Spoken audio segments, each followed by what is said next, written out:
That will work. Okay, guys. Let me just introduce you really quickly to some of the amazing speakers that we're going to have today and what this summit is all about. And I'd love to just take a second to tell you why I decided to do this. So all I ask is just if you're here and you're not on mute, just some housekeeping, please stay on mute. Yes, so guys, I have had I'll call it a dream. I've had this calling in my heart for so long now to serve women in such a big way. And our first speaker today, Sirin, knows all about this. We actually started with some Theta Healing where I was telling her about, really wanting to be a little bit more independent, to do things, to serve women, but being scared and not fully trusting myself. And I realized that so many of us women fall into that. We fall into this place of being a little scared, not being sure of what is our purpose in life. And we're living life and we're happy and everything is going okay, but are we really going for it? So if you're out there, if you're a high achieving woman who's really going for it, I just want to take a pause and say congratulations and way to go. Today, there will be so many tips shared, so much information that will help you go even deeper into that. And if you are living life, but you're not fully fulfilled, this is really for you. Today, we're going to dive deeper into some keys to unlocking your purpose. We're going to dive deeper into how do I trust myself more? We all as women oftentimes deal with imposter syndrome. So how do I step out of that? From imposter syndrome to trusting myself. And I'm just so excited about all of these speakers that I'll be interviewing today. So with that, let me go ahead and just share with you guys a little bit about Sirin before we bring her up to speak here today.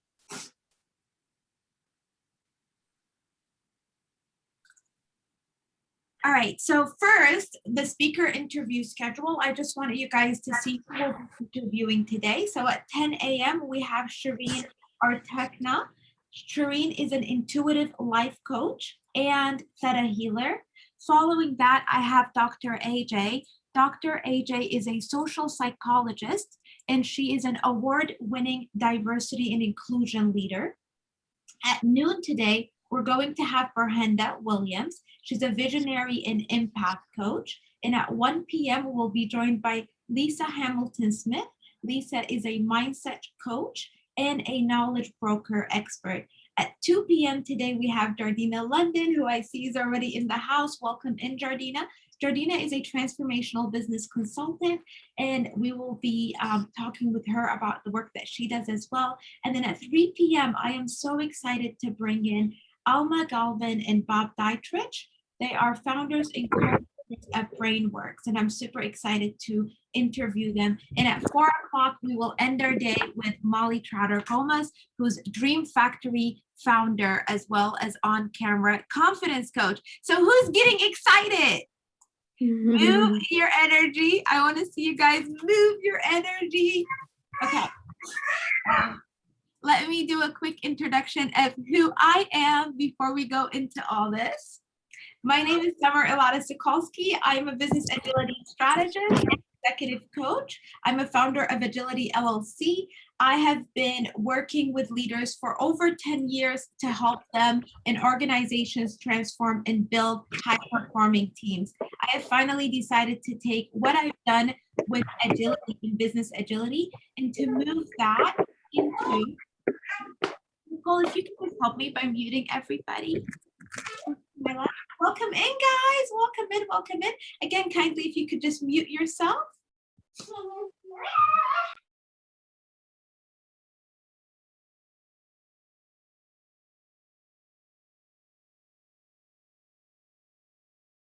Summer, can you unmute yourself, please? I'm back. Thank you. Nicole. All right, everybody. So I have decided to take what I love doing for organizations and for leaders and to bring what I call personal agility into entrepreneurs and into coaches and individuals to really help them with how do you get the highest performance out of your life. And so I am so excited. You can follow me at Summer Ilata on Instagram. And I'm just so excited to bring you this conference today, you guys. With that, let me introduce our first interview, or not yet, because I have more notes for you. I forgot. Just a few things, just a few housekeeping things before I introduce Sirin, you guys. I wanted to give you some tips. Have many of you gone to conferences and you left the conference and you were like, that was cool. I don't remember anything that I wanted to do, right? So I just have a small tip for you. Today, I recommend that you not just take notes, because obviously take notes, like taking notes is awesome. But what I recommend for you is make sure that in addition to taking notes, you guys, that you spend a little bit of, like, I write notes on one page. Can I just show you? This might be more helpful. So say you have a notebook. Use one page to take your notes and use the other page to take action items. I really, really recommend this. It's worked out great for me. Once you take notes, kind of start jotting down what are some actions I'll take in my life based on what I'm learning today.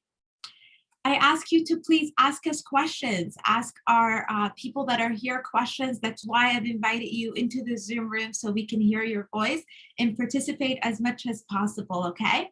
The next thing is turn on your camera. So welcome in, everybody. Turn on your camera. We would love to see you. The speakers and everyone I'm interviewing today will feed off of your energy. Above the line mindset. I have a quick video that I'd love to introduce for you guys to get us started. And this is all about how do we keep our mindset above the line when we are all here today, so that way we can learn and grow. All right.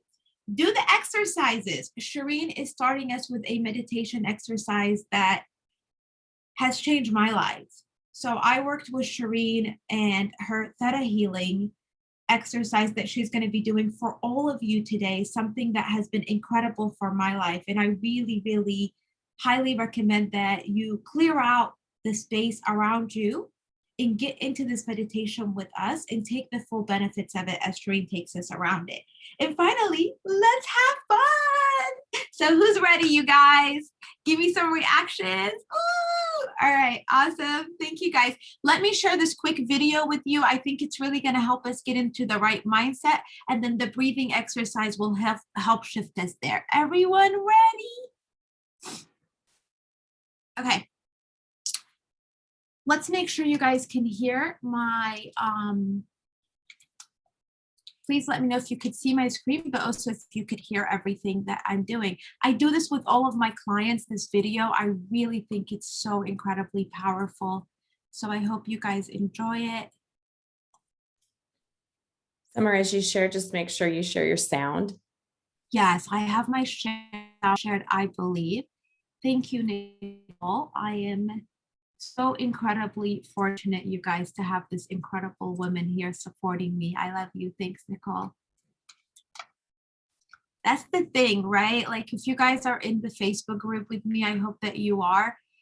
That's why I created that space. So if I can just take a second and talk about the Facebook community, I created that community to truly be a community where we could all support each other and really have women having each other's back. So participate, you guys, show up live. I promise you, it's the people you see here, and we're so safe and loving. All right, let me play this video for you guys. Let's make sure you can hear it. Location, location, location. Brought to you by the Conscious Leadership Group. Find them on the web at www.conscious.is. Animation by Graham Franks. www.grahamfranks.com. One question that conscious leaders ask themselves over and over is, where am I? To support leaders in locating themselves as they ask the question, where am I? We offer this tool, a line, a simple black line.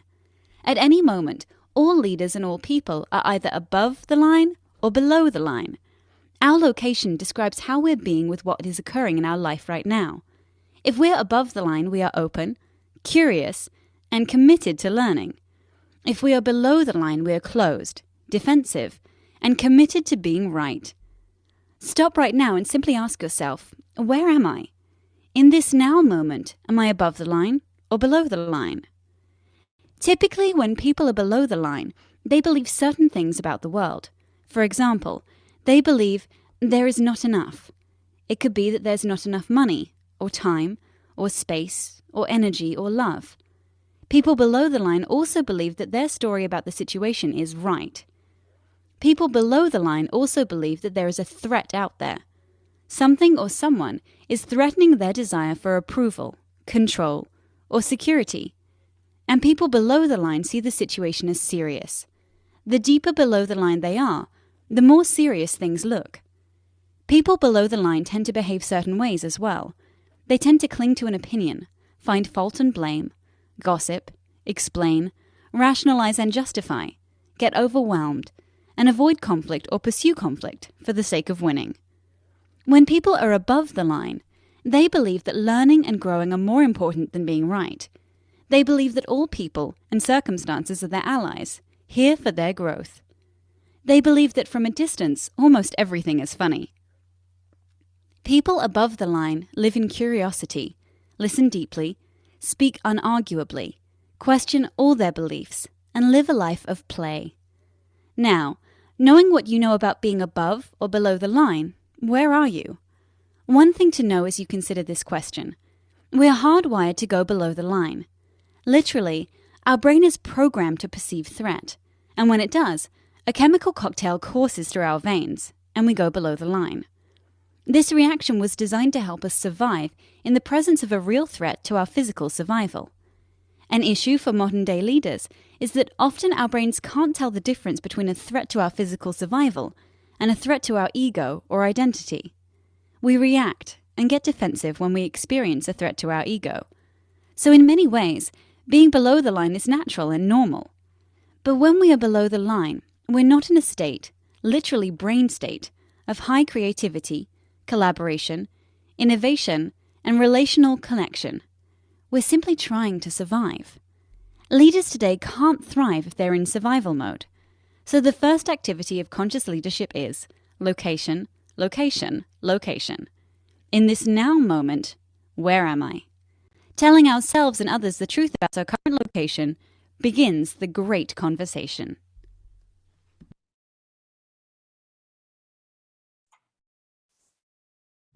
All right. What did you guys think of that video? I'd just love to hear from you and pause for a second and kind of hear from you guys what your thoughts were. That was amazing. Hi, this is Angeline Moore. That video was just incredible. Thank you for sharing that. It really puts a lot of things in perspective. Thank you for sharing your perspective, Angeline. Tell me a little bit about what did that put in perspective for you? I'd love to just hear a little bit more from you guys on what did that really bring home for you when we think about this idea of being above the line versus below the line. I realize that I'm below the line.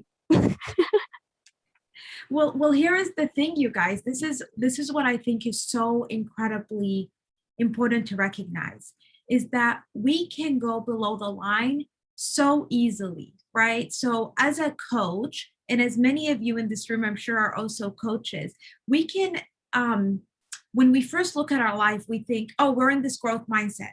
We're consistently wanting to grow, we're consistently wanting to evolve, so we're above the line. But what can happen quickly in our life is that we can get triggered, and our egos tend to be quite fragile,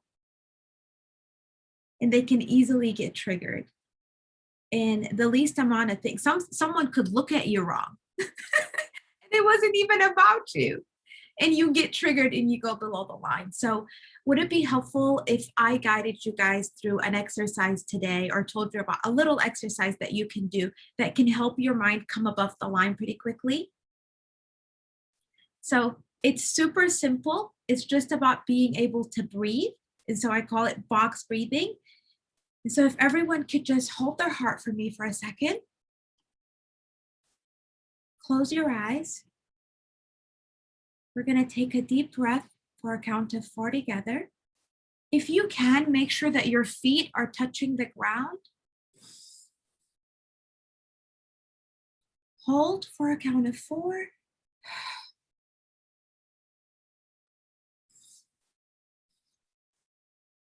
Hold for a count of 4.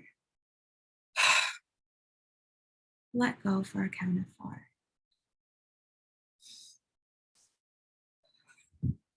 All right. When you're ready, wiggle your toes, open your eyes, come back to me, and let me introduce my dear, dear friend, Sirin. Hi.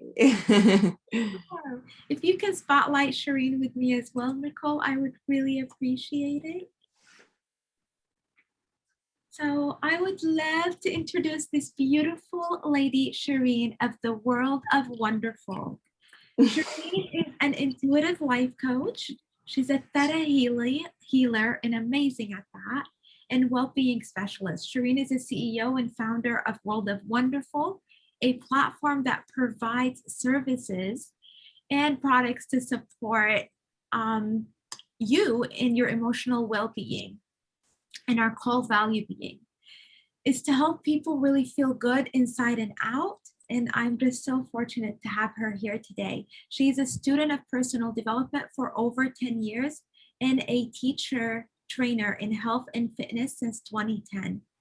Her wealth of experience spans health and wellness, healing our inner child, transforming our mindset, peak performance, and life success. In her private coaching practice, Sirin works with women who are ready to transform their relationships with themselves, step fully into their power, find deep inner self-worth, and pursue the desire they have with confidence and motivation. Sirin has worked in the training and education sector for over 15 years. She has been a master trainer and education specialist in the fitness industry for 11 years, and she's trained over 5,000 individuals worldwide, you guys. So Sirin is super passionate about empowering women to create a life they love and find deep inner fulfillment. So I am so excited to welcome my friend Sirin here. Hi. Hi, guys. Hi, everyone. Lovely to see your beautiful faces. And thank you for joining us. Sirin, yeah. I have prepared a lovely exercise to take everyone through to kick us off today. I have. I will turn it back over to you and let you get us started. Okay, amazing. So this meditation, so hi guys, my name is Sirin. Thank you for that wonderful introduction, Summer, beautiful. So I'm going to guide us through a Theta Healing meditation. And the purpose of that is to really get into a Theta brainwave state. And at that Theta brainwave state, we're very relaxed. We're able to dive a bit deeper into the subconscious. Okay, it's a bit like a dreamlike state. And then we'll be doing a visualization process as well. So although I am a life coach, I also do a lot of kind of Theta healing, and I use energy healing. So in this this meditation, I am going to use a bit more of an energy technique as well to bring in new energy into your body. So if at any time I ask if you would like a download, because I'm going to tune into you guys and see what you guys need, okay, then just say yes, and you can receive that if you like. Yeah. So if you take a deep breath in, and a big sigh out. Oh, good. Let's just do 2 more of them. A deep breath in and a deep sigh out. Oh, good. And one more deep breath in and a deep breath out. And if you wish, during this little meditation, you can place your hands on your heart and just center yourself in your heart. Bring your notice and your attention to your heart space. And allow yourself just to feel into the power of your heart. And feel free, Nicole, to have that music on in the background if we can have it. If not, no problem.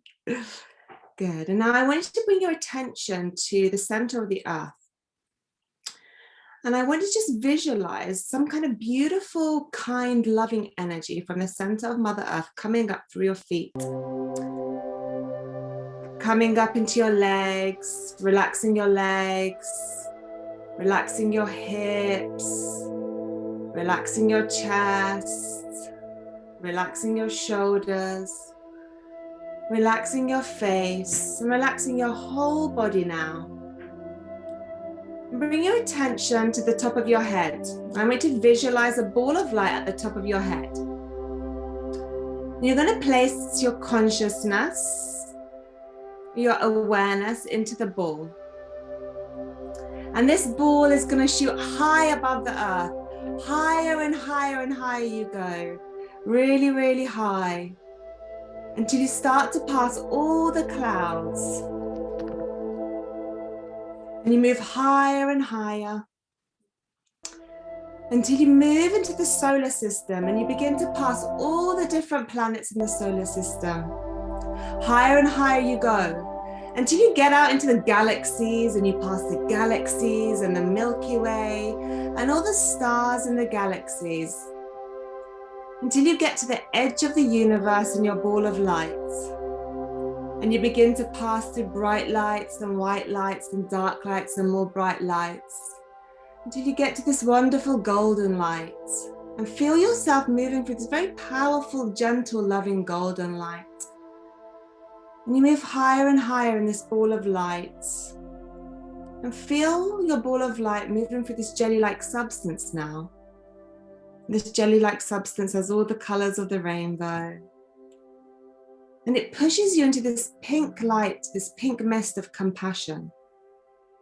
And this mist of compassion is very loving. And ahead of you, you see a bright, bright, bright white light. You might see it through a door or a window. And I want you to allow this pink mist to push your ball, your consciousness into this bright, bright white light. You move through this door or this window. And this bright light is so bright, it's brighter than the sun, but it doesn't hurt your eyes. And I want you to move deeper and deeper and deeper into this bright, bright white light. Until your ball of light disappears and you become one with everything that is. Now allow yourself to just merge with the energy of this love, this bright, bright white light. And allow this loving white energy to just move through all your cells and all your molecules. And just know that you are a being, a woman of total love. And now with your permission, let's just download you with loads of unconditional love today. So bring lots of love into your body, into all of your body, all of your cells, your molecules, all of your DNA is vibrating with love. Take a deep breath in and a deep breath out. Now, I want you to start to bring to mind this time. Maybe now, maybe it's in the future, but a time when you feel so powerful, when you feel so empowered to really live your life purpose. And just allow yourself to connect to that feeling and see that in your mind's eye. And just notice what you look like. What are you wearing when you're feeling so empowered, living your life purpose? How do you feel? What does it feel like to live your life purpose? Do you feel lit up from within? Do you feel joyful? Do you feel strong, energized, motivated? And just allow yourself to feel these feelings in your body. This feeling of feeling strong, energized, motivated, powerful, courageous, leading your life as the empowered woman that you are. And take a deep breath in. And as you breathe out, let all of that pass through all of your body. Good. And now, with your permission, we're just going to do some downloads. And you can just say yes if you want these downloads. So I would like to show you what it feels like to truly love yourself, ladies. Love yourselves in every inch of your being. And if you like that, just say yes and allow that to come into your body. And would you like to know what it feels like to know your sense of self-worth, to know yourself, to know what you're deserving of? And if you like that, just say yes and receive. Good. And would you like to know what it feels like to feel strong, to know yourself, to know what you want, that you are worthy of having it, and that you can go out and get it? And if you'd like that, just say yes and receive. Good. And let's just release anywhere in your body where you're holding on to any self-doubt, any questioning, any fear of the future, any anxieties, any worries, any uncertainty. And let's just release that into this beautiful white light. And if you want that, just say yes and just watch it leave your body. Good. Take a deep breath in and a deep breath out. Good. And now connect back to this empowered woman that you are, this strong woman that you are, this woman who is leading her life purpose. And just tune in again to what it feels like to really feel to be this woman right here, right now. And allow yourself to embody all of these downloads and any other feelings or thoughts that come to mind that are positive. Allow yourself to receive them and become them now. Allowing all of your body just to vibrate with this beautiful energy of strength, of power, of intuition, of knowing how to listen to your gut, knowing how to follow your intuition, loving yourself, being kind to yourself, removing any uncertainty, any fear, any doubt, any worry, and fully stepping into your power. So now I want you to walk over to a mirror and look at this new woman, this woman that you are right here, right now, in the eyes. And I want you to reach out and hold her hand. You might just fully clasp her hand, intertwine your fingers and just hold her hands and look at her in the eyes. And tell her that you give her permission. And tell her what you give her permission to do. It might be that you say, I give you permission to fully step in to your life's purpose. I give you permission to let go of doubt and fear and worry. I give you permission to really embrace who you are and trust yourself.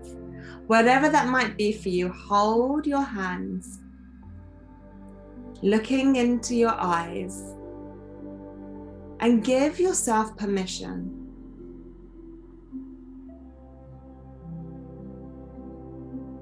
And you might want to say it out loud, because saying it out loud can be really powerful.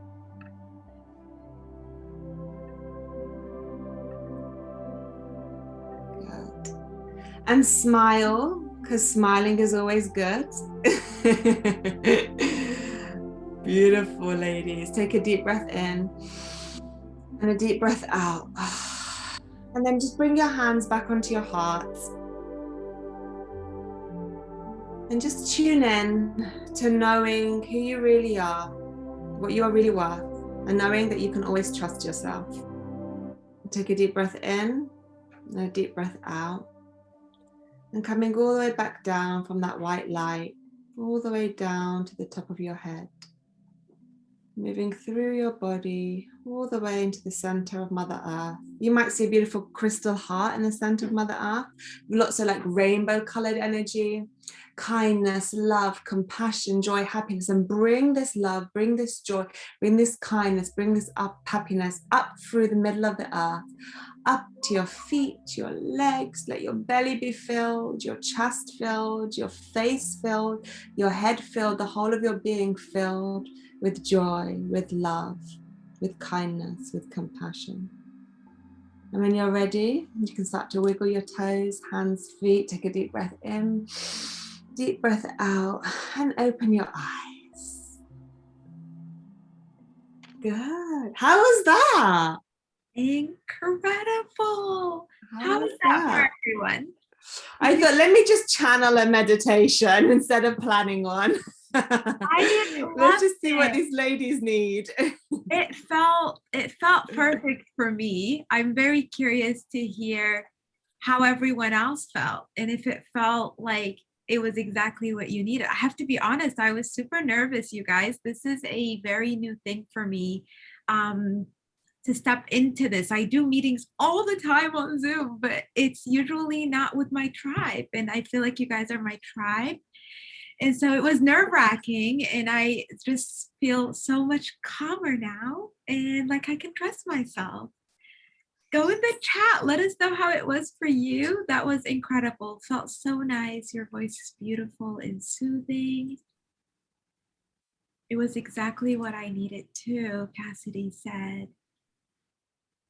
Oh, I'm just feeling it. And I just want to tell you guys, if you didn't actually allow yourself to do it, if you went somewhere else, if you decided, no, I don't need this, or if you got busy doing something else, or if you thought this is silly, I really, really invite you to step into the energy of just trusting today. I invite you to step into the energy of doing these exercises. They are powerful, I promise you. Oh, Rayan said, I loved it, especially the give yourself permission part. Welcome in, Rayan. Welcome, Lisa. I can't wait to interview you. Jardina, welcome in. I can't wait to interview you as well. Stelita said, I wish I could have that moment for life. So, Shireen, I would love to move into the interview part of things with you. And I'd like to start with that. How incredible it is to realize just one day to wake up and realize I have this power within me, this ability to do energy healing, to trust intuition enough to really be able to step into that. If you had to think of a moment, as hard as that is, where you started to step into that power, what was that moment? And what made you step into it? Yeah, beautiful question. So, although that moment is a moment, there is a time leading up to that moment. Yeah. So it is a moment, and that moment is powerful. And after you have that moment, there are many other moments, right? But it's a journey sometimes to get to that moment. Okay. And that's why there are things that we can do that we're going to be talking about today to really push us into coming into that moment. But for me, really, to sum it all up, I was in the health and fitness industry for a very long time. As you said in my introduction, I was a master trainer for a big fitness brand.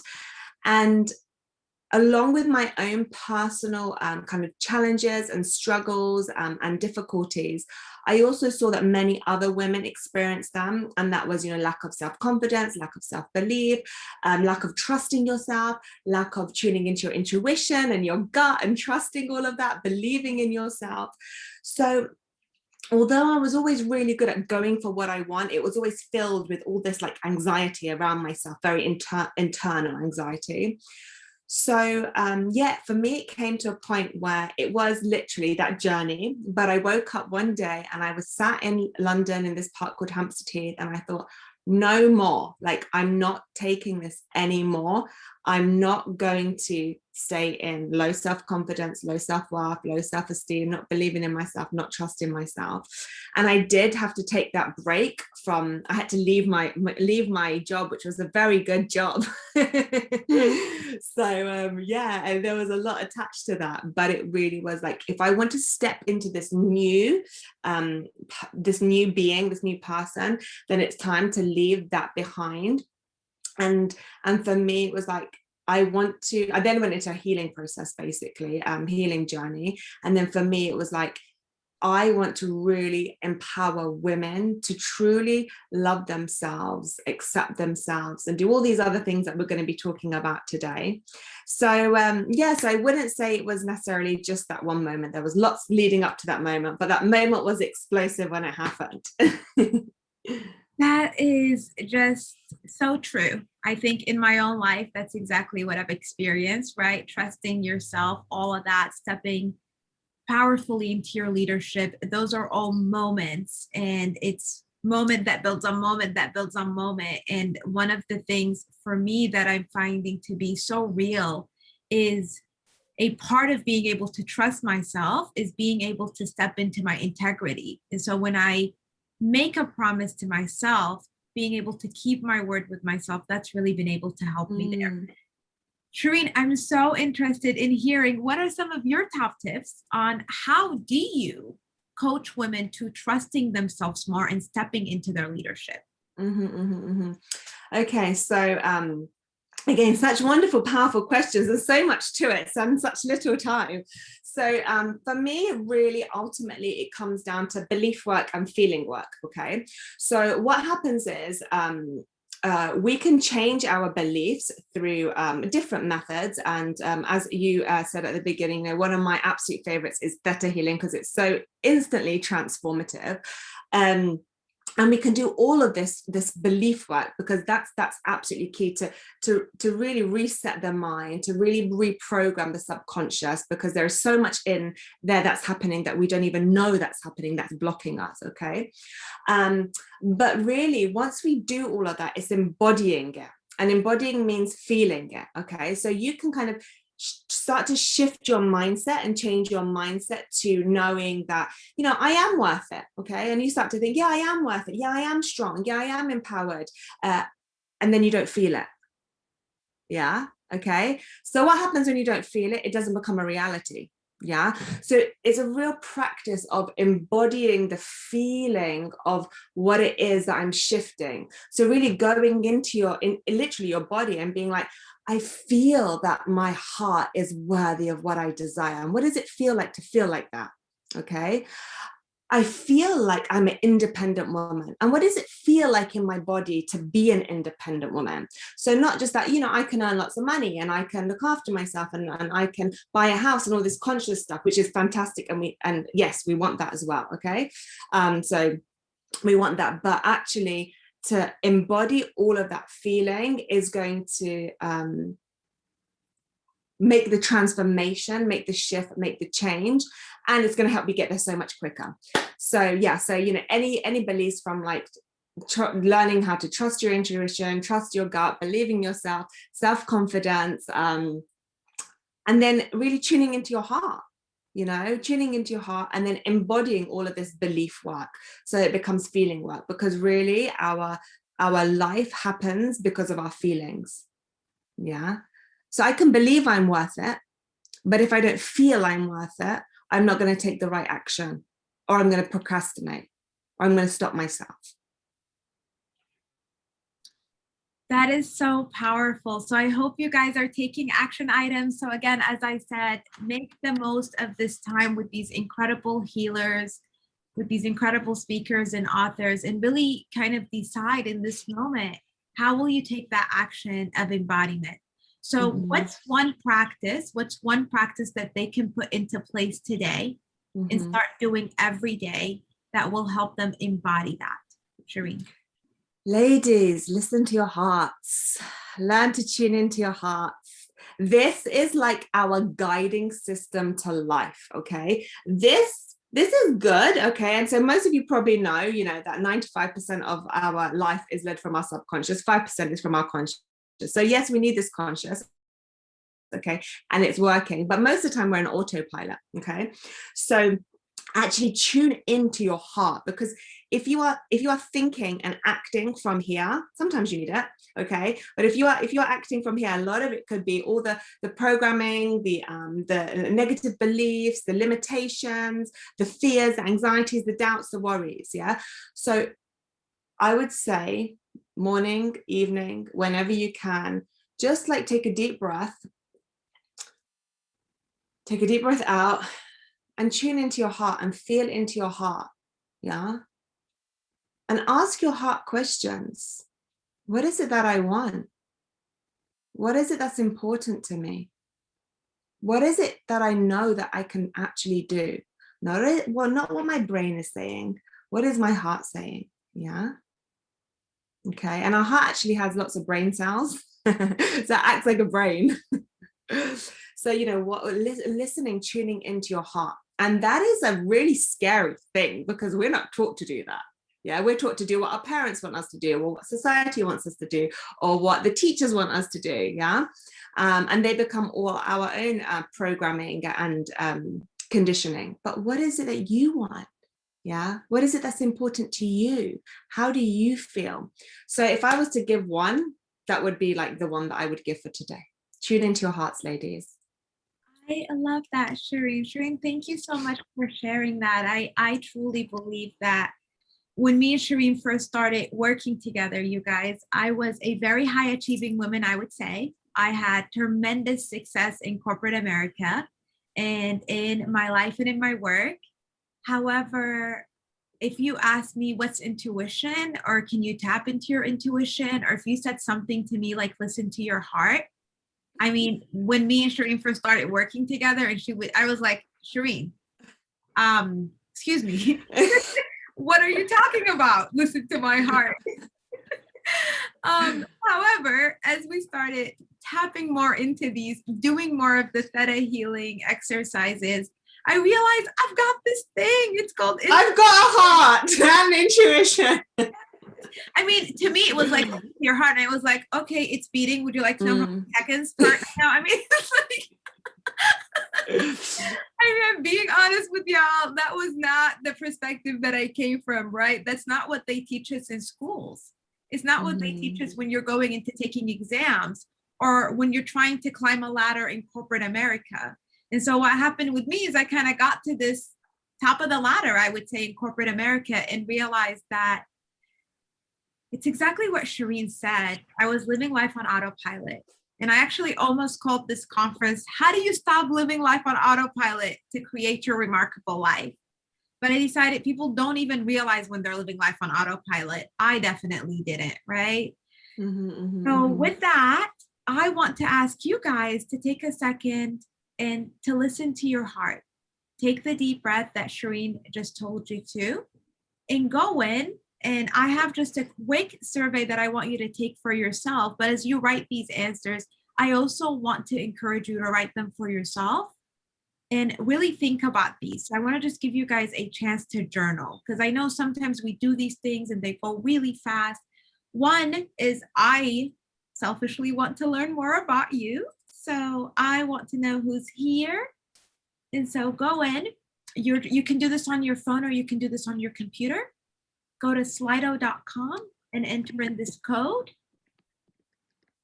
Just take a moment, you guys. Take a moment and tell me, take a breath and really tap into these. There's 3 questions here that I think are super powerful.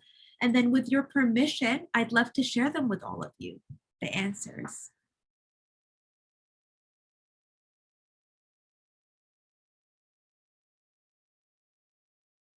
Anyone is having trouble getting to it, let me know. But take that deep breath that Shireen guided you to, and tell us a little bit about what do you hope to get out of today.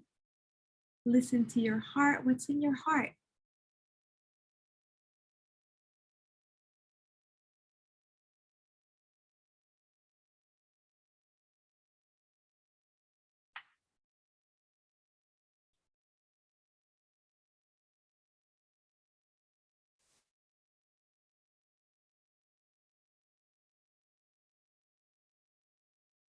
I'm going to put the link in the chat as well, in case that supports you.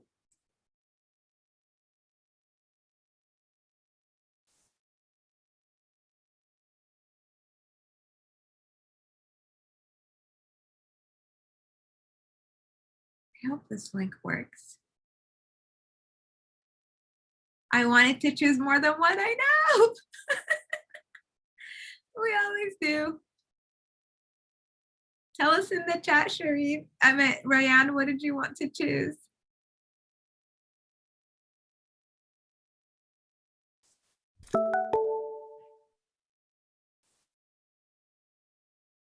Okay, let me share with you guys the answers. I've got a few responses back. So we've got a lot of women that work in corporate America. About 50% of you said I work in corporate, want to advance my career. We've got 33% of you are leaders in an organization, and we have 17% that are full-time entrepreneurs. How incredible. Okay. We asked, what do you hope to get out of today? 33% of you said learning how to step powerfully into my leadership. 43%. Little bit more specific, go to slido.com, Lucy, and enter in this code. So you just go to slido.com and enter in the code. Let me see if I can send you a link to it as well in the chat directly. Share a link with participant. Yep. Okay, I put the link in the chat. Lucy, let me know if you can get to it that way. If you go here, does it come up, my dear? Perfect. Okay, awesome. 43% of you said we're here today to learn about how to step powerfully into our leadership.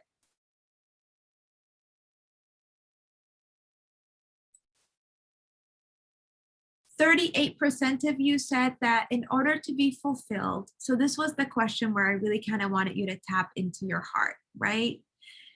Where is your goal? What is the thing that you are most focused on right now? 44% of you guys said financial, growing my business or investments. 22% of you said emotional, self-care and love. 20% of you said spiritual, God and purpose in life. They keep changing and I love it. Wait, I don't think you guys are able to see what I'm actually watching. Hold on one second. Let me see if I can bring this over here. I just realized you actually don't see what I see. Can you guys see it now? Yeah, there we go. So this was the question that I asked and hopefully you guys can see it. So with that in mind, with it being that some of the key areas that everyone here is focused on, about 40% of you, I'd say, is financial, growing business and investments. Let's ask Shireen.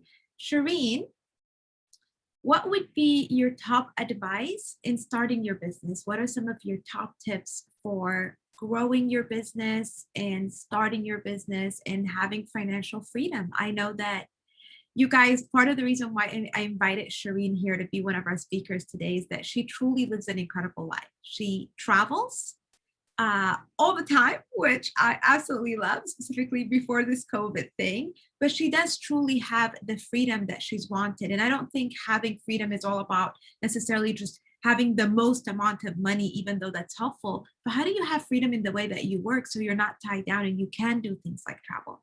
So Shireen, with that, I'd love to turn it over to you and hear your top advice on that. Okay, cool. Yeah. So I think the first thing is really get very clear about what it is that you want.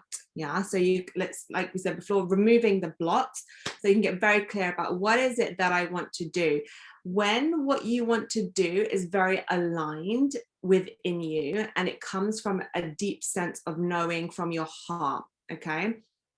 Then what's going to happen is it's going to propel you forward to success. Okay, you'll have the energy, you'll have the motivation, you'll have the inspiration, you'll have the creativity. You'll create the energy inside of you to create whatever that may be. All right, so the first thing is to really get very clear on what it is that you want and come from a heart perspective instead of the conscious perspective. Yeah, so not conditioning from the like I want to make loads of money. Okay, that's great. Yeah, we all want money, but why? Okay, why do you want that money? Yeah, okay, where is that coming from? And most of the time when we think of like, how can we help somebody else? That is when we're going to make the money. So even if you're in property, yeah, how can I help someone choose the best home for them? That's when you're going to make money, when you're serving someone else. Okay, so yeah, choose what you want to do, be very clear about it, let it be heart-led so you can create the right energy in order to create. Really think about serving people. How are you helping? How are you serving people? And that's all about energy and karma, right? It's still going to come back to you. Okay. And then also have a strategy and get help and support, guys. So that's one thing. That the last one is like, for me, it was like the last thing that I've started to do. And as many people say, they wish they got that before, and I got elements of it, but get the support and the help that you need, even if it's going to cost you money, because that will propel you forward. So something that I'm teaching my clients at the moment, and also doing it myself, is really like, okay, so let's say, for example, I want to be that 10K month woman, or that 100K month woman, or that $1 million pound or dollar woman. Okay. What kind of decisions would I make from that place? What would I feel like inside if I was that woman? Yeah. How would I be living my life now? And that doesn't mean that, in terms of spending all your money, but it could just be things like, well, how do I make a decision? Do I get support? How do I dress? How do I present myself? How am I feeling about myself? I'm feeling strong, I'm feeling secure, I'm feeling independent, and embodying that feeling now so we can create the future that we want to create. Yeah. Does that answer the question, Summer? That was like on the spot question. I was like, that's an on the spot answer. I'm sorry, I gave my speakers questions beforehand and I never actually see the questions. So if you're here, I'm so sorry. I love you guys, but they just flow as they flow. It's all about flow. It's all about flow. And this is all about us being authentic and authentically really trying to help you. Yeah. So yeah, definitely. Honestly, I think that was such an incredible question. Thank you, Sirin. Would you be open? I know we just have about 3 minutes remaining. Would you be open to taking a question from the audience? Sure. Okay. So audience, back to you. I have a few questions that you've already given me. Otherwise, if you want to raise your hand, since you're here, I will let you ask questions first. So you just, do you guys all see where you can do the reactions and raise your hand? Let me know who's interested in asking a questions, and we'll bring you up on stage to ask Sirin your question. Okay. Oh, someone did raise their hand, or no? I think Sashi Ice Queen, is it? Sashi, go ahead. Oh, I was just saying that I know how to raise my hand on here. Yay. All right, guys, I am going to go ahead and ask one of your seated questions that you guys gave me before the meeting today. So one of the questions that I think is not so easy to answer, but Sirin, I think you would be the perfect one to answer it. How do you combat self-doubt when you have those moments where you're starting to doubt yourself, when imposter syndrome starts to come up? What are some of your top tips around how do we combat that? Yeah, I love that one. Oh, imposter syndrome, Hey, ladies. And you can get that at any level of your life, wherever you are. It doesn't matter if you're making $1,000, $100, or $100,000 a day. Yeah, it doesn't even matter. At any time that can come if you don't really tune into your self-worth. Okay. So the first thing I would say, awareness. So you've got to notice like what's happening. Okay, I've stepped into imposter syndrome. Okay, my mind is on fire now. It's the monkey mind, it's going crazy, it's overthinking, I'm doubting, I'm not trusting myself. So bring awareness to what's happening up here. Yeah, because remember, you won't be in here, you'll be all up here. Yeah. Okay, so this is what's happening up here. Okay, I'm aware of it now. Second, ask yourself, is this true? Like, is it really, really true? Is it a reality? Is it my truth? And your answer, 99.9999, is going to be no. Okay, it's not a true, it's not a reality. Like, I'm not good enough, or I don't deserve to be here, or what if I fail, or what if I can't do this? Any of these kind of imposter type beliefs or thoughts that may come up. It's not true. So really tune into asking that question. And if you you're saying to yourself, well, it is true, well, ask yourself, okay, well, would my mum say it's true? Or would my grandma tell me it's true? Or my best friend tell me it's true? And your answer is probably going to be like, no. Okay, so you've got awareness, then the answer is no, it's not true. And now it's like, okay, let's shift the perspective. So the third thing would be to either choose another thought, and if you're finding that difficult, a beautiful thing that I love to do is I say to myself, okay, what does someone who loves themselves say? Okay. If I were to really love myself right now, what would I say to myself? Yeah. Okay. And then it's going to be pretty different, your answer. Yeah. And remember, ladies, this is all a practice. Yeah, this is all a practice, and it gets easier. And then the fourth step I would say would be to then remind yourself of like how friggin' awesome you are, like all the things that you've achieved, all your skills, all your talents, all the wonderful things about you. Yeah. So yeah, there would be my kind of, I think that's like did I say 4 things there? Kind of 4 things that I would take if you want to like action steps to release imposter syndrome. Incredible. Everybody, if you can just give Shireen some love. So if you guys can all just wave your hands, come off camera. I see you guys hiding. No hiding here. Give her some snaps, give her some love in the chat. Shireen, what an incredible, incredible Theta Healing session. Just what an incredible time that we got to spend with you. Thank you so much for being here. Thank You're you so welcome. I absolutely loved having you, and I know the audience got so much value from this. Give her some love in the chat, you guys. Let her know the value that you got. And please jot down your takeaways. I would love to hear some of your takeaways. I would love to introduce our next speaker, Dr. AJ, now. And following that, I'm going to be asking you guys to give me both your takeaways from Dr. AJ and Shireen. So make sure that you have those handy. All right, without further ado, let's bring up to the stage Dr. AJ.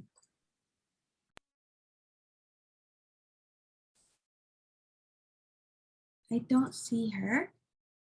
Is she spotlighted? Oh, there you are. Let me spotlight you, my dear. Okay, so hopefully you guys can all see Dr. AJ now. Dr. AJ is a spouse. She is a parent to a neurodiverse child and a 2-time traumatic brain injury survivor turned warrior and advocate. Guys, I'd just like to take a moment to talk about this point because sometimes we read words and I have to take a moment to speak about Dr. AJ for a second. So I asked Dr. AJ to come and speak on here. A week before today, she had gotten her COVID vaccine that she knew would have an impact on her health due to this brain injury that she had. And I talked to her, was it yesterday that we spoke, Dr. AJ, or 2 days ago? About 3 days ago. 3 days ago, and her voice was gone. And she still said, yes, I'm going to make it. Not only did she say, yes, I'm going to make it, but she has 4 speaking engagements today. So there's something about success that I really believe it also comes with a ton of commitment and a ton of telling yourself, yes, I can do this and I can step into these things and just going for it, regardless of the circumstances that are around us. I believe so many people let their circumstances hold them back. And I think Dr. AJ is just such an incredible example of how she's never allowed that to happen. She's also a certified professional executive and leadership coach. She's a published author, a podcaster, and one of the only 34 people around the world who are advanced certified practitioners of professional development too. AJ is an award-winning diversity, equality, and inclusion, belongingness, and leadership strategist. It was so important for me to have someone that represented that in our time today, in the world that we live in, with everything that's happening just around our nation, if you are in the United States, but really around the world. I really wanted to have someone that specialized in this. So with that, I'd love to allow Dr. AJ to give us an introduction of herself, anything that she would like to add. Absolutely. Thank you so much, Samar, for having me here. And hi, everyone. I can't fully see all your faces yet because of screen sharing, but I promise I feel your presence here. And thank you for acknowledging my health, Samar. That is also one of the reasons why normally I'm way more polished looking for my speaking engagements, but something's got to get right. It was because it was more important for me to be here and to talk to all of you about my journey and the lessons that I learned than for me to look a certain way while I talk to you about it. And that, beautiful. thank you. But that actually is something I'm going to be touching on in imposter syndrome today. I'm going to be talking all about imposter syndrome, even though I am a diversity, equity, inclusion, belongingness, and leadership strategist and trainer and consultant. My background is in, I'm a trained social personality psychologist. So I did all of my research in group behavior, in how the groups we are a part of, the communities that we're a part of, help us, but also don't help us in certain ways. And it was during that time that I got my traumatic brain injury, my second one. And the second one was so severe, I technically died for a bit. And when they brought me back to life, I didn't know my own name. I didn't know who my parents were. Somehow I knew I was a doctoral candidate. I didn't remember in what. Think about how your brain processes these things, right? I knew I was a doctoral candidate. I didn't even know what those words meant. And when they were like, in what? I was like, I don't know. I don't even know what these words mean. But I know that's what my identity is supposed to be, right? And so that's where my journey of who am I and what do all these words that are given to me as labels or that I took on as labels, what do they mean and what do they serve? Like, do they serve me? Do they serve others? How do they serve? And are they necessary? And that really kind of, is it okay if I share screen? Okay, perfect. Absolutely, go ahead. So that really is where my journey kind of began and took me. Give me 1 second there. Share screen. Perfect. So my presentation is going to be very, very simple. If my voice cracks or if you can't hear me clearly at any point, please do let me know. I am still recovering. But how do I start? Perfect. So today I want to talk about tackling your imposter syndrome flare-ups from that perspective of somebody who, how many of us get to say we got to completely rebuild our lives and our sense of self from scratch because it all got taken away in half a second. Now, going through it was excruciating, no doubt. But in retrospect, it was the biggest blessing of my life that I would not wish on anyone else because of what I had to go through to realize the opportunity that it afforded me. But because I was afforded that opportunity, I am able to bring the lessons that I learned to you without you having to go through the same things that I did, so that you can still learn and so you can still grow yourself. All of us can. So that's what I'm going to be talking about today. So for today's agenda, real quick, definition of imposter syndrome, signs, where does imposter syndrome come from? And you're going to hear me I'm going to keep calling it a flare-up. We're going to get into why I keep calling it a flare-up. And then we're going to go into how you can identify your flare-ups and how can you tackle a flare-up immediately and then in the longer run. So that's what we're all going to cover. I know it sounds like a lot, but it's going to be mostly conversational. And on the sides or on the bottom or top or along the way, you're going to find my social media handles. That's the best way to get in touch with me. We are, building a vault of free resources for women so that they can take them and use them however they need to. And in full disclosure, because I got completely knocked out, that work did get delayed, but contact me, I'll get you those resources. Even though they're not up, we have them. So with that, again, a little bit about social psychologist. I took everything that I learned and I decided to go into the diversity, equity, inclusion, and belongingness space, as well as leadership. So that is what I do now, especially because through my journey, I realized, oh man, that imposter syndrome.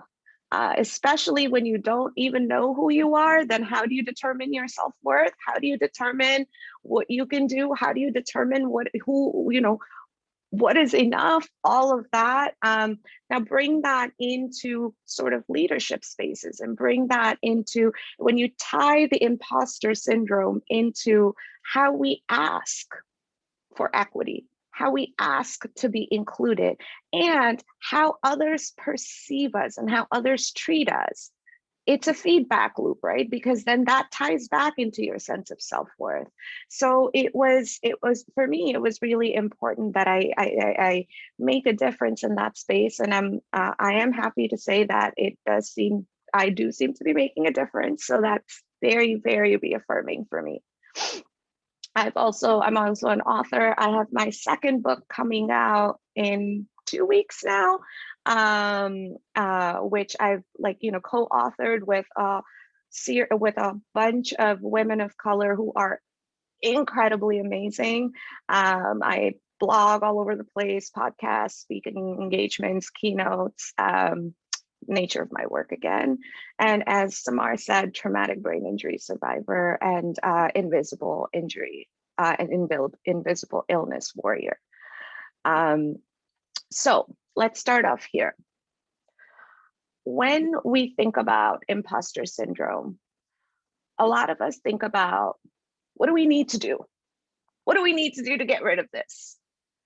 I want us to reframe that a little bit. And I want us to ask ourselves, who do we need to be to stop feeling like an imposter? Not what do we need to do, but who do we need to be? Who do we need to become? And then connect the dots between who do we need to be and become to go on that journey and become that person who realizes they're not an imposter. You can never be an imposter because there's only one of you in the world. So by default, you cannot be impersonating or faking or being someone else because you're you.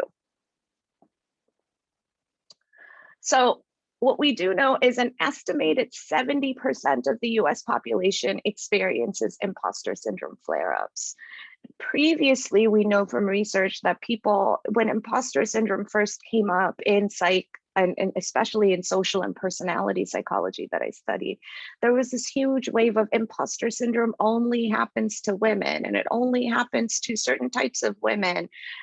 Yes, it does happen to women, and it does, it is something experienced by women of color, by non-binary and people of trans experience of color, but it's not just those populations. Imposter syndrome flare-ups happen to everyone, almost 70%.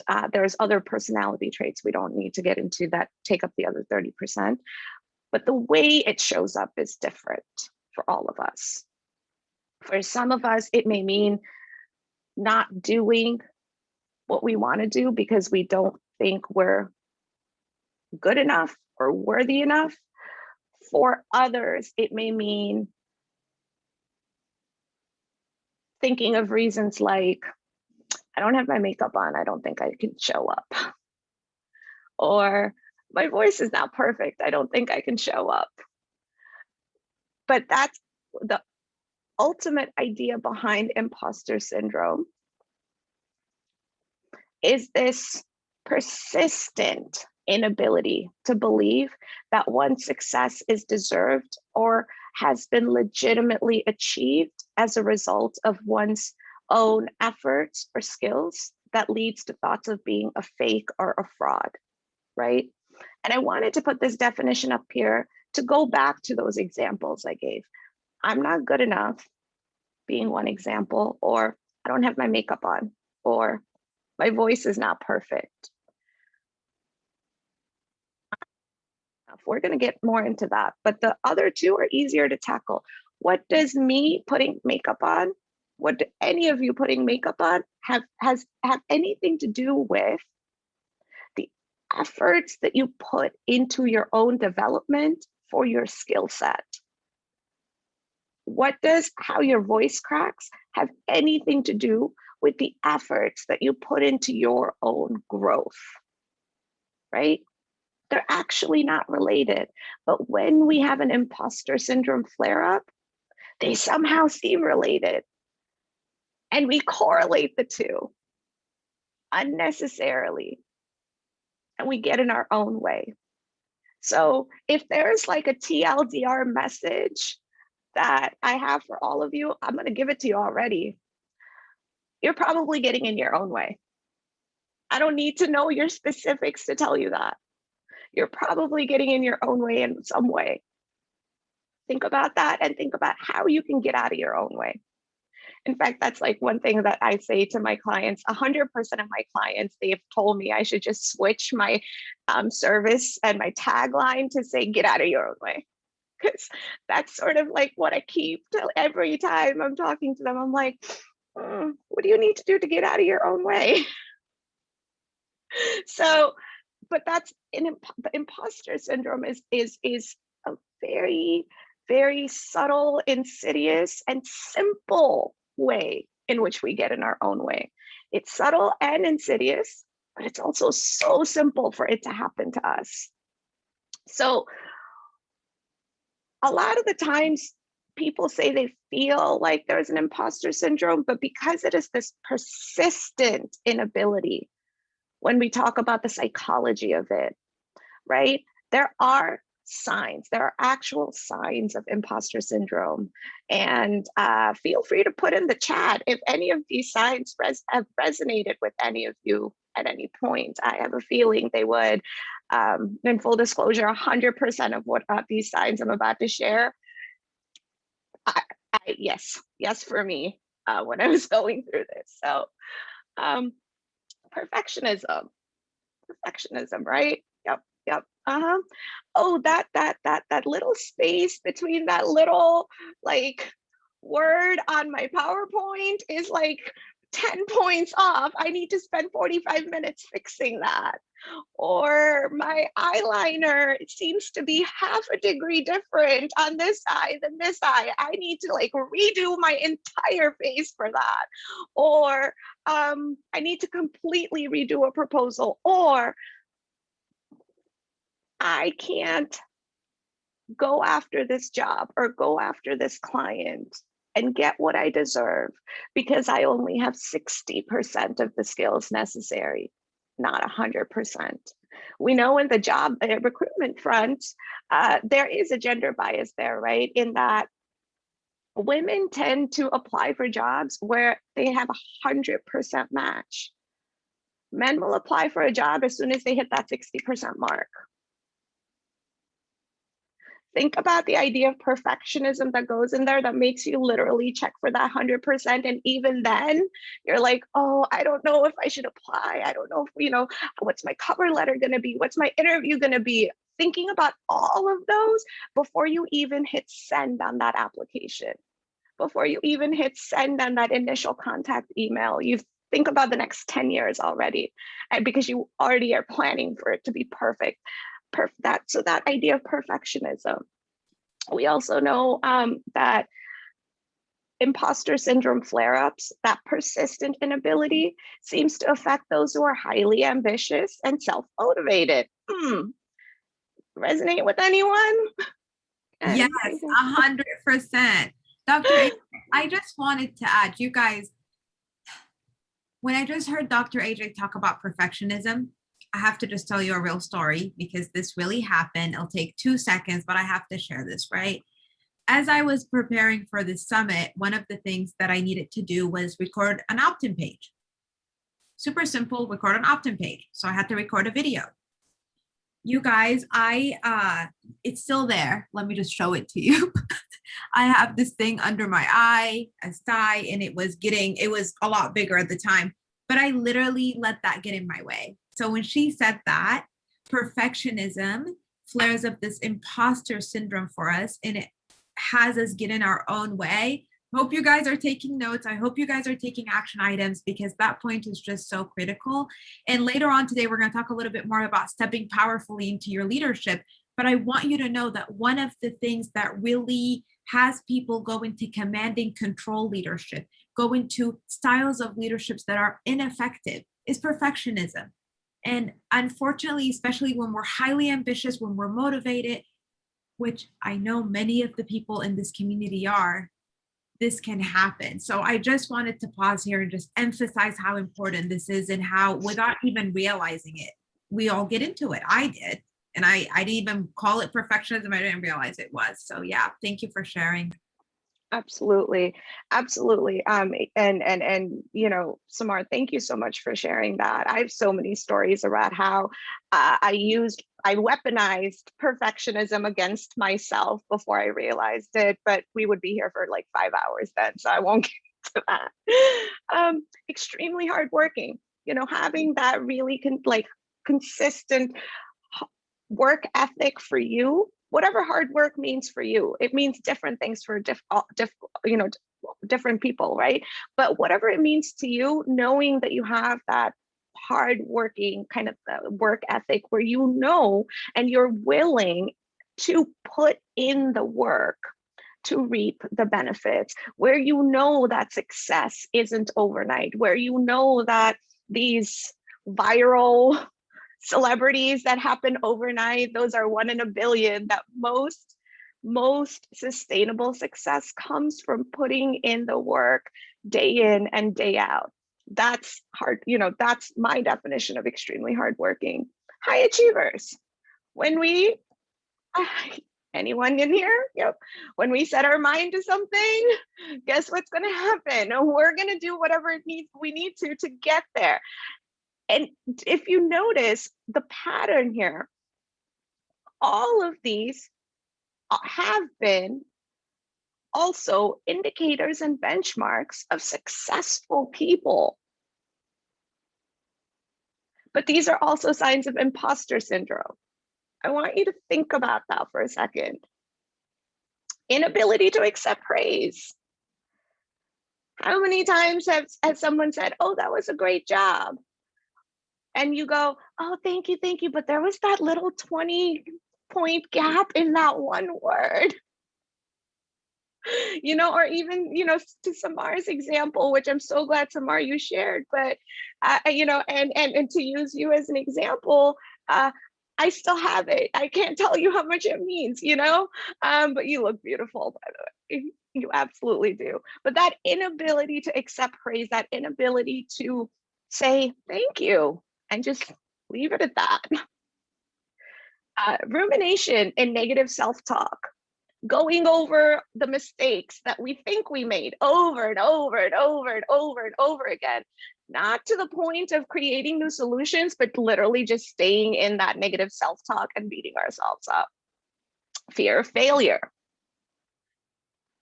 fear of success.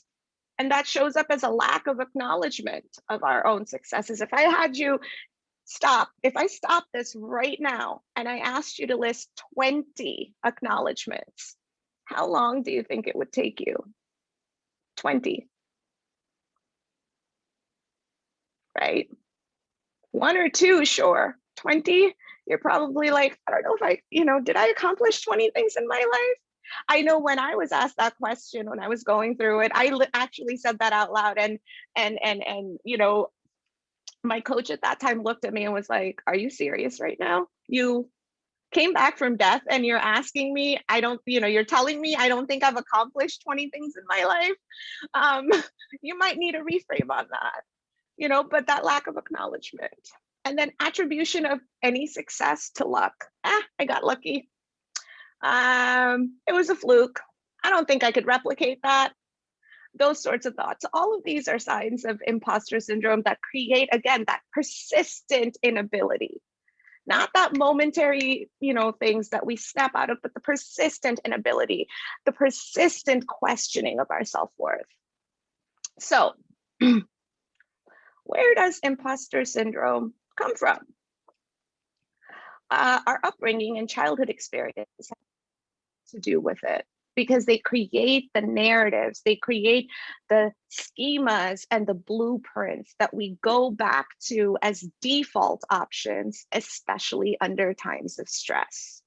Our brain is wired to go to default. So if you haven't done the work to change the narrative on, or reframe, not change, but reframe the learnings from your upbringing and childhood experiences, then that's a really easy trigger for imposter syndrome flare-ups to creep in.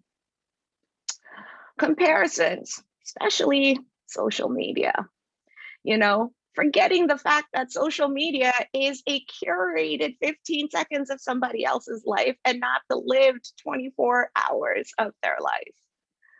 And other comparisons too, for instance, looking at other coaches and saying, well, that coach is making, 25K per month.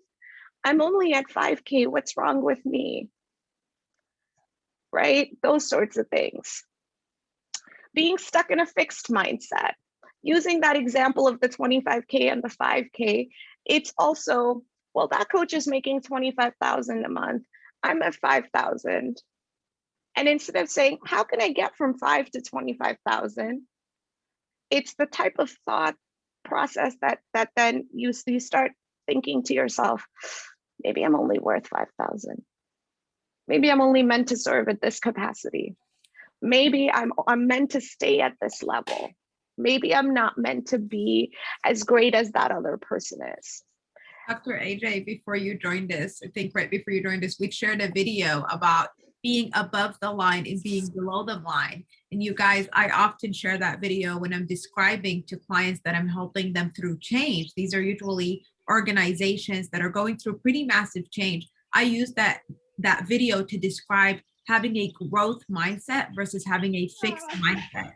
So when you start to think about having a fixed mindset, that's that going below the line, starting to go into fight or flight, getting too defensive. So I love this. This is so real. Thank you, Dr. Yeah, absolutely. And I'll add another point there.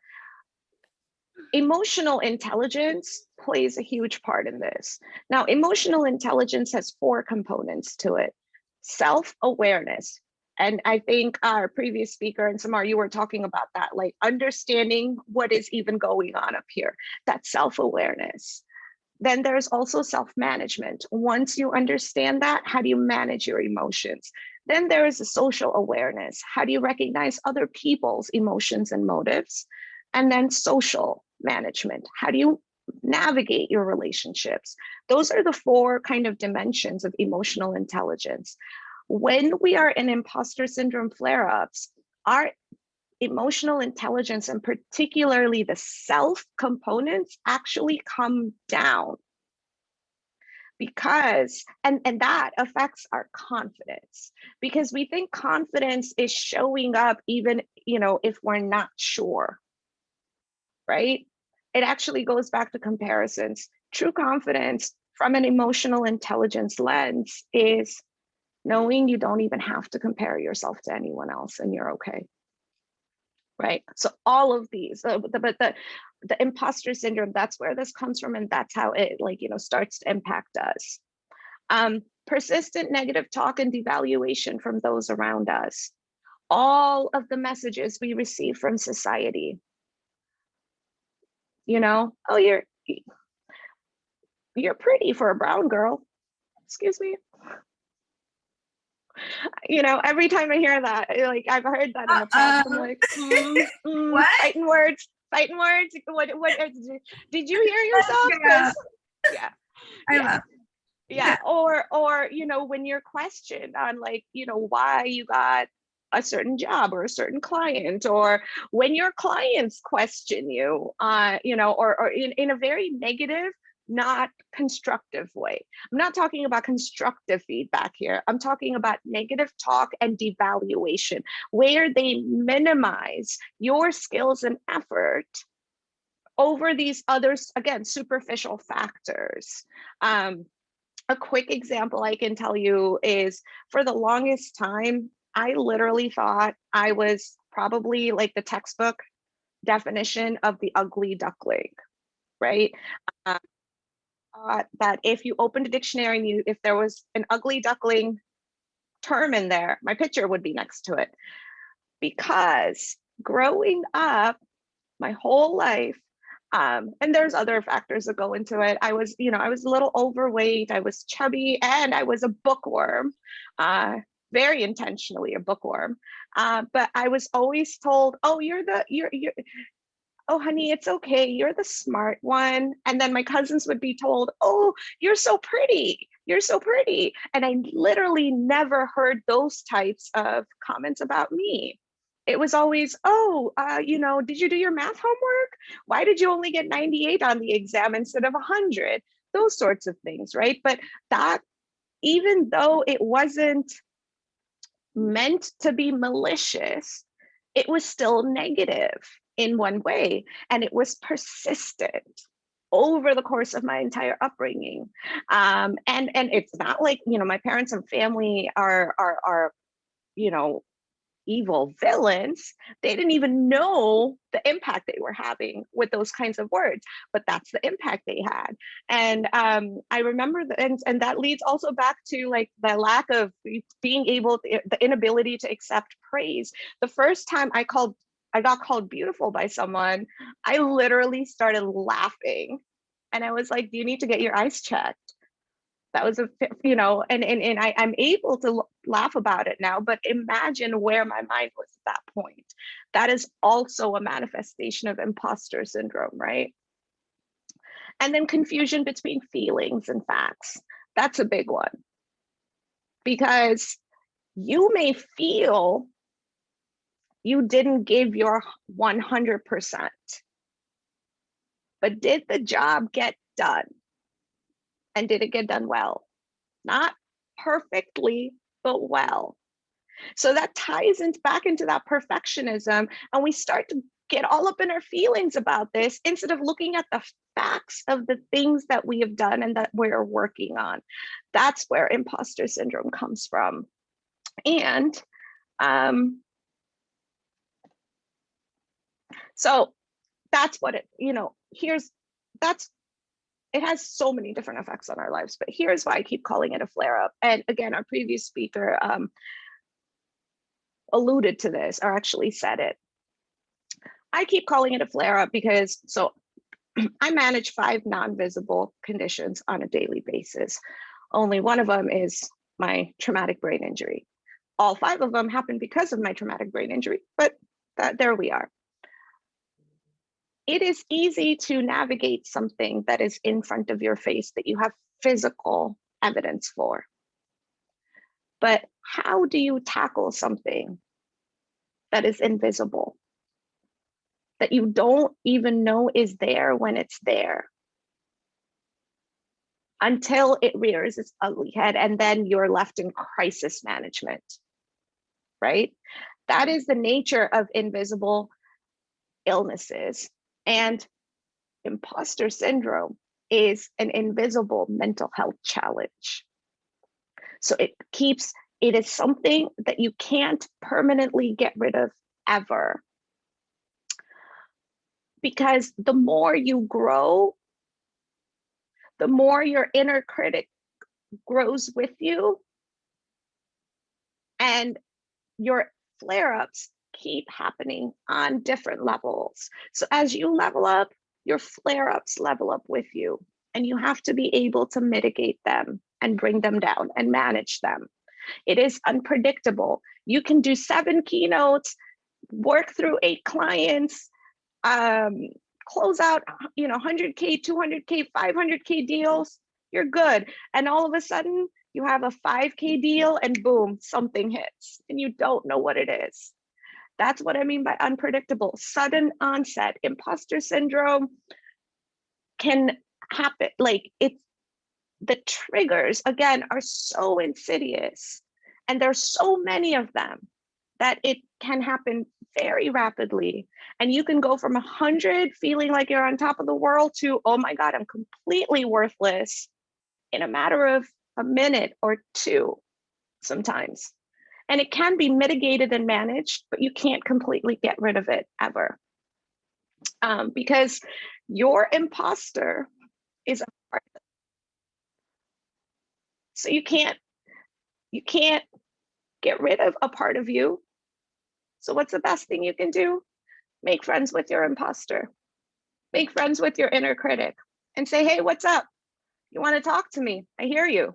What do you want to say? So we can have this conversation, and I'm going to give you back my thoughts on it. So how do I identify a flare-up? Here's some questions you can ask yourself.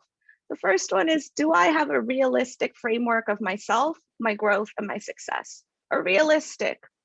And that also means not your sense of self that anybody else told you, but who you are, who you want to be, and what your goals and plans and vision and mission are. Is my issue a lack of technical knowledge, or is it a lack of worth? And that one's important, because I'll be honest, if you came to me and you were like, hey, AJ, can you build my site for me, my website? I'm gonna be like, oh my God, no. I'm just horrible at that. Like, don't, I'm not the right person for you, all of that stuff.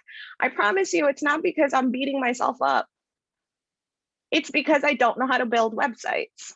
And frankly, I think Samar's heard enough stories about it. If you want me to build your website, I'll probably break it worse than you currently have it.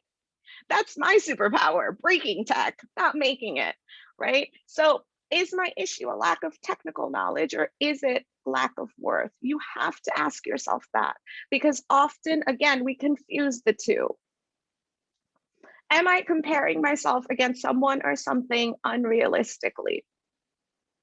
When you are talking about your goals and dreams, it's, of course, we have our role models that we aspire to grow to be, right? But are we comparing where we are in our journey now to where they are, having already achieved success in their definition? Are our definitions of success even the same? And then, am I truly and actually lacking in my skills, abilities, or efforts? Going back to that question from the last session, is this real? Is this really, really real? Yeah. And ask yourself that a bunch of times. So in the line of work that I do, that's my logo, by the way. I love my logo because I love peacocks. But in the work that I do, we have what we call the Shakti way. Shakti is short for synchronizing your heart, aspirations, and knowledge. So your emotions, heart, aspirations, mind, and knowledge, where your body is right now. So it's a heart, mind, body, soul, all of it, synchrony to transcend and impact. Shakti is also the Sanskrit word for inner fire, the core of your consciousness. So what we realized based on all of the research that we did is everything boils down to your mental well-being. And I'm not saying mental health, I'm saying mental well-being. Where you are in a state of being, of wellness for you in all aspects of your life, including sleep, proper nutrition, hydration, exercise, gratitude, beating anxiety, like all of the above, right? What do you do for fun, silly things, all of it. Your mental well-being actually determines your outlook in life. Think about it. I think most in here are most of everyone is women, right? Yeah, I think so. But think about, let's use a very common example for women, hormones, right? Hormones and the monthly cycle. How do you feel around your cycle time? versus how do you feel when you're out of that phase. And, if you are able, if you do get monthly menstrual cycles, the way you feel right before your menstrual cycle starts and the way you feel after it is completely different. And that affects your mood. That affects how you look at things. That affects the outlook you have on life. So mental well-being is number one. That then helps you determine the identity that you want to show up as. The who am I question. Your mental well-being determines that. A lot of people think the who am I then determines your mental well-being, but actually we found in research that mental well-being and that optimistic outlook in life determines your identity. Then that identity informs and influences your values and how you communicate your values. Because all of us have personal values, but how we communicate them and how we express them changes on a day-to-day basis. While the values are the same, the overall values are the same, the particular words we use and the particular actions we take may change on a day-to-day basis sometimes, depending on our projects. Your values inform and influence your purpose, which then inform and influence the vision you have. And finally, your mission or your actions. But all of these they all loop back into each other, because then your actions also inform your mental well-being. Your actions also inform your identity. Your identity informs your mission and actions. That's why there's a whole bunch of circles there, because the whole thing is very circular in nature. When we take care of that mental well-being first, and when we establish that solid foundation between mental well-being and identity, we found in our work that managing and mitigating the imposter syndrome flare-ups can be reduced to under 5 minutes. So even if you have a flare-up, we found that we are able to identify it and tamp it down so it doesn't affect our functioning in less than 5 minutes. But that comes back to making sure that the mental well-being and identity pieces, though that foundation is super well laid. So I'm almost done. How can you tackle a flare-up immediately? This is sort of like my last little bit for you. Number one, acknowledge your accomplishments. One thing I like to do, I have a 3-part journaling system that I do every day. And I'm going to talk about part 3. I call it my swagger book. Yep, that's what I call it. So I go to sleep with a little bit of swagger. I go through my morning routines. I do my fear journaling in the morning and gratitude journaling and all of that. But at night, right before I go to bed, I write down a minimum of 3 good things that happened that day because of me. And that can be, sometimes it's as simple as I saw the most beautiful sunset on the planet because I let myself, because I'm the boss. I can do that. Sometimes it's as simple as that. And sometimes it is, I helped send oxygen, I helped with initiatives that sent oxygen to, people in India that saved 100 lives today. Sometimes it's as grandiose as that, but acknowledging your accomplishments and especially doing it right before bed is super effective, because whatever thoughts, your last thoughts are before you go to bed, your brain sort of marinates in that. So that means if you go to bed with a swagger, you tend to wake up with a little bit of a swagger, which sets the tone for the next day. Reframe your idea of perfection. Really, really reflect on what perfection means to you, what purpose it's serving or not serving, and if you need it. And I'm not going to say get rid of the idea of perfection, because for some people, they can't. That causes a lot of anxiety. If you can, sure, but if you can't, at least reframe your idea of perfection to what makes sense for you, not some textbook definition. Embrace your growth, of course. And again, this goes back to the accomplishments, right? Is sometimes it's, especially for, this is, I'll give an easy example with exercise. How doing 5 reps when you start off may be super difficult. A month out, you're doing 15 reps and you're not losing, you haven't lost your breath at all. That's growth. Generalize that to what other things in your life. How can you keep track of your growth and how can you embrace it? Because the more you do that, the more you are able to manage those flare-ups, the less time it takes to manage those flare-ups. Target your comparisons. And I mean that very, very intentionally. We, especially in social media age, we can't help but compare. So again, it's unrealistic to say, don't compare yourself at all, but try and be, and that's my child, I promise she's okay. Try and be realistic about your comparisons and understand what you are comparing. Focus on your learning, that one's obvious. And then invest in yourself by hiring a coach who can help you with this. That one's pretty obvious too. So at the end of the day, I'll end with the first thing I started with. When you focus on your growth and your mindset, you'll realize you cannot be an imposter because you are the original. You are the one and only you. So that's about it for me. There is my Bitly account for the free resources. If you sign up for that, I was told that my team's going to have that out by Monday, so you'll get access to that vault. Any questions? Happy to take them now, and I'm happy to share the space again. I'm going to stop sharing. Thank you so much, Dr. AJ. Thank you, Nicole, for dropping that link into there.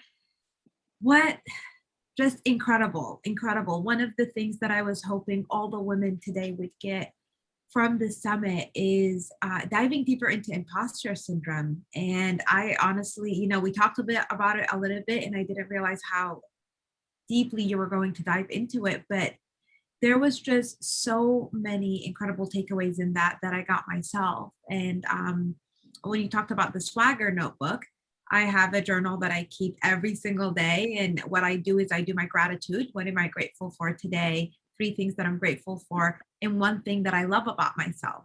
But I love coming in and adding into that my accomplishments, right? Small or big, really being able to recognize what are 3 things that happened today because I sourced them. So something that I really believe in is that we in this world get to be the source of a transformed world, and we get to make choices on how we transform this world. So just, oh my gosh, so much goodness. You guys give some love to Dr. AJ in the chat. Also, thank you. Nicole has shared the link to Dr. AJ's freebie. I also forgot to share with you guys earlier Shirin's freebie. So all of these incredible, incredible speakers are here, you guys. And not only are they just pouring so much love into us, but they also have some incredible freebies for you guys. So make sure that you're signing up for Shirin and for Dr. AJ, going to her Bitly site. I think you said that's not going to be active yet. No, but Bitly is active. The website is not. So if you sign up using the Bitly account, you're going to get them in email where they're being hosted, instead of me just sending you directly to the website right now.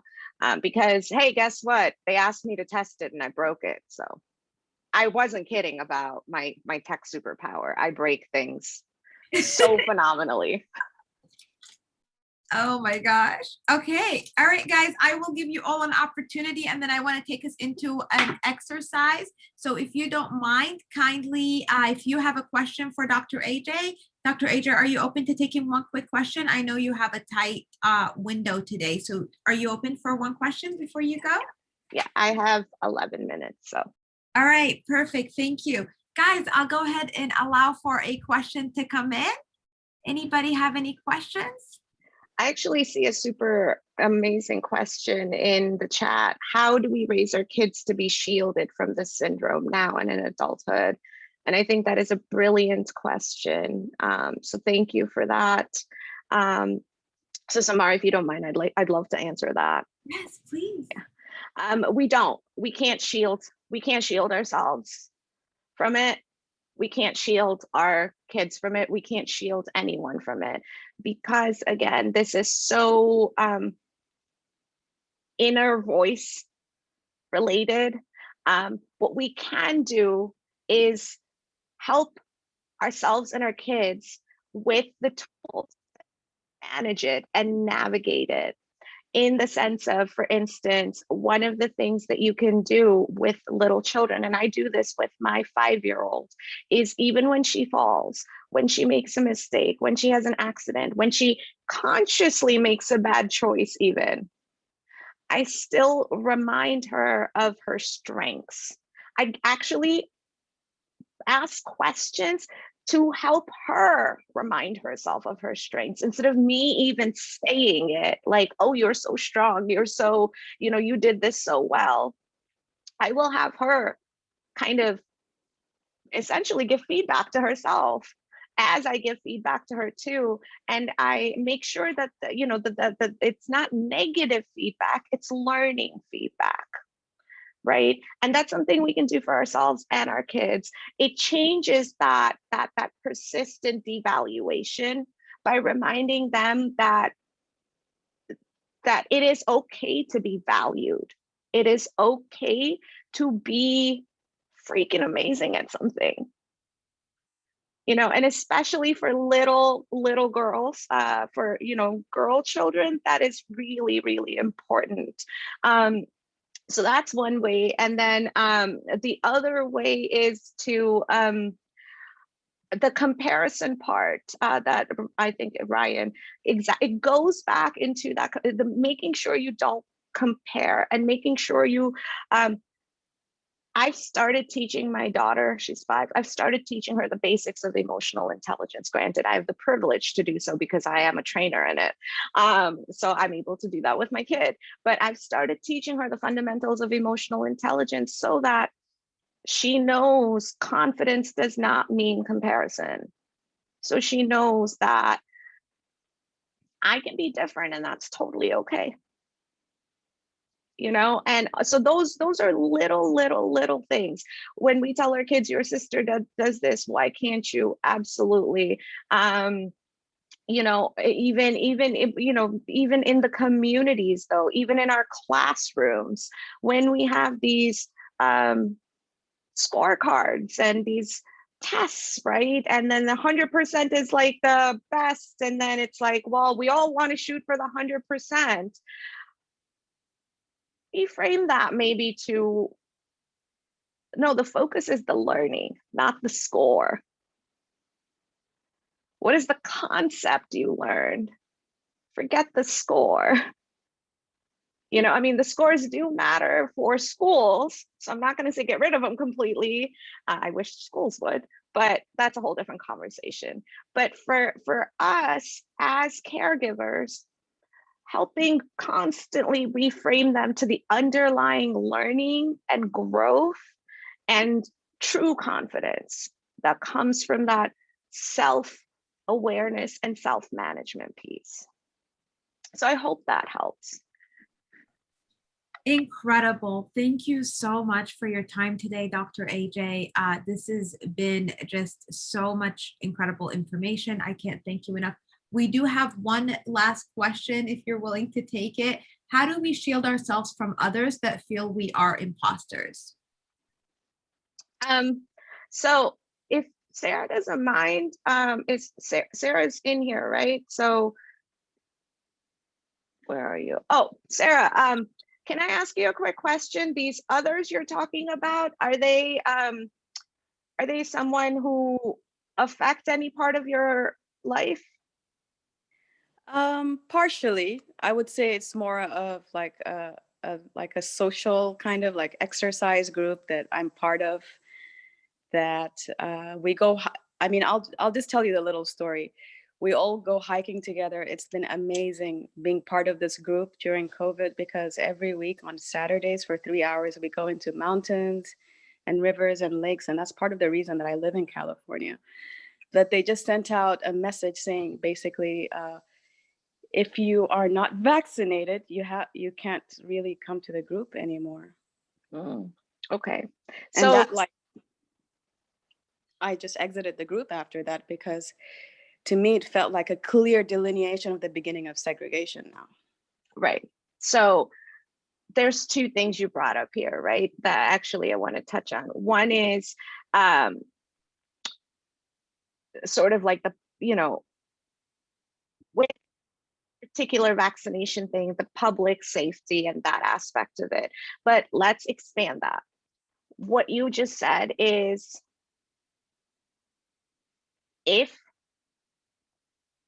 when the rules are having you conform beyond your acceptance of them, maybe it's not the group for you. Maybe it's not the space for you. And that is okay. You're not being an imposter, right? It's literally an incompatibility. It's sort of like, when you go on a date with, with somebody and everything works out, but you're just not, like, they're great people. They're not like, evil villains or anything. Yeah. Just not compatible for some reason. Sometimes those reasons can be articulated, sometimes they can't. But that sense of incompatibility, and that comes back to, this is how I want to live my life, and this doesn't fit in. And so it's okay to say, okay, no problem, I'm going to find somebody else, some other group. And especially since you're in California, I promise you there's like a dozen of these groups out there, minimum. But overall, how do we shield ourselves from others that we feel that kind of make us feel that we're imposters? It goes back again to the fact versus worth, right? Is what they're accusing us of, or what they're alleging, is that coming from a fact, or is that coming from a personal opinion that is then leading into our self-worth? If it is a fact and it can be fixed, okay. But if it is just an opinion and a narrative and a story, that's their story. It's not your story. Separating those stories, there's a lot more that can, we could get into that, but in the interest of time, like, I hope that helps in your particular case. Again, Thank you so much. Yes, that definitely helps, because I mean, growing up with like a third culture kid from different cultures and trying to fit into all these different, cultures that are all part of us. And then you find your own new group that you think like, oh, I don't have to, like, I can be myself. And even that group is like, no, you have to show your. So it's like, okay, back again, let me regroup. Let me go back to myself. But thank you for saying that, because there's a lot of like, I'm alone in this. There's a lot of guilt feelings. Why don't I just follow the status quo and just march like everyone else, But because there's a few things that are like your true authentic core. And if you start letting them go, you lose yourself. You don't even know who you are anymore. We're already, like, us third culture kids, we're already, trying to authenticate ourselves with all this identity crisis happening around this. We're still trying to, like, stand still, without being pulled into all these different cultures and religions and who you belong to, this tribe, that tribe, It's but thank you for that. Kind of just like bring it down to, like, it's you're unique. You need to stand your ground, as long as you're not hurting your fellow man by any way or taking from others, hold yourself together. Yeah, one of the people here actually said a quote that I thought was incredible, right? And it's that the people that get you are the people that deserve you. And so the people that don't get you don't deserve you. And I think, Dr. AJ, you were bringing that up, and you're saying that in such a powerful way. So thank you. I know that you have another meeting right now, so I want to let you step out. Thank you so much for your time, Sarah. Thank you for the wonderful question. I really, really appreciate it. Yes, and what I'll do, and what I'll do is I'll just leave my contact information in the thing before I go. So if anyone has any other questions, just don't hesitate. Yes, And yes, thank you so much, Samar. yes, thank you so much for being here. What an incredible, incredible share. All right, guys, we got to hear from two incredible speakers today. We got to hear from both Dr. AJ and Shireen. I'd love to give you guys a moment to go ahead and take some of this information in. And maybe if you have your journal in front of you, journal some of your takeaways, but also share them with everyone else, because there is such a power of sharing what we're learning with everyone else. So let me share my screen. I want to give you all a moment before we bring up our next speaker to go ahead and share what were your key takeaways today. You heard both Shireen speak, you heard both Dr. AJ share some incredible things with you. I just want to give you guys a moment to go ahead and share. And just a reminder, you guys, I've put both Shireen and Dr. AJ has put in here all of her contact information. So if you're interested in getting in contact with either one of them, make sure that you guys are visiting them and getting in contact. I'm gonna put Shireen's information again as well alongside Dr. AJ. I'll be emailing this all out to you. So again, if you have already signed up to my email and signed up for this event, you'll get an email after this with all that information. Okay, guys, let me see what you guys have. Make sure that you're documenting all your awesome takeaways from both of these two amazing speakers that we just had. I'm also going to put it in the chat. So I'm hearing every word that came out of Dr. AJ's mouth. Dr. AJ, you're getting so much love. For kids, no negative feedback, but learning feedback. I absolutely love that. What were your key takeaways?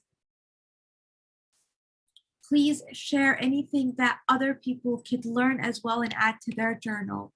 What was something that really stuck with you? I also put the link in the chat, so if that helps you to just click the link in the chat.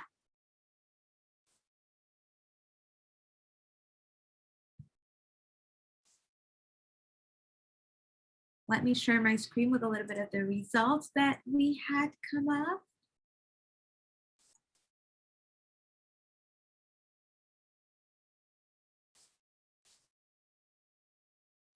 What were some of your key takeaways, you guys? This definitely will help everyone. So make sure, why is this not coming up? Oh, let me do presenter. There we go. So go on the link, let us know what were some of your key takeaways. Shireen's meditation is calming. Get out of your own way. Confidence does not mean comparison. Instead of asking, what do I need to do? Ask yourself, what do I need to become?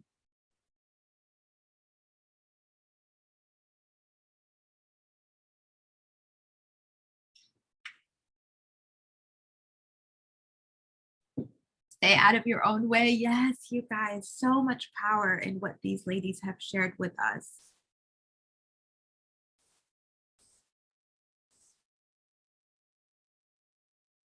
All right, we have our next awesome speaker here. Let me pause my recording real quick.